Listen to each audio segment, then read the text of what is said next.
Hey, Tech Guide Ninjas here. Hope you're having a good day today. So today we're looking at how to connect Canva to Claude AI.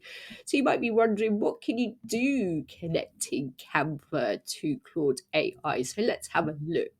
So I'm going to look at the connectors, click on Canva, and let's have a look what it says. So it says you can browse, summarize, autofill, and even generate new Canva designs directly from Claude.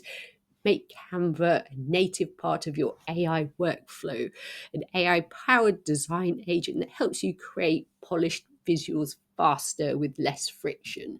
So if that sounds good to you, you can click on Connect and it will ask you to grant access to Canva. So if you've got multiple accounts, make sure you switch to the account you want to connect to Claude. When you're happy, click on Allow, and that should connect the two platforms and take you back to Claude. And then you can start using Canva in Claude AI. I hope that was helpful. Please like the video and subscribe. I will see you soon.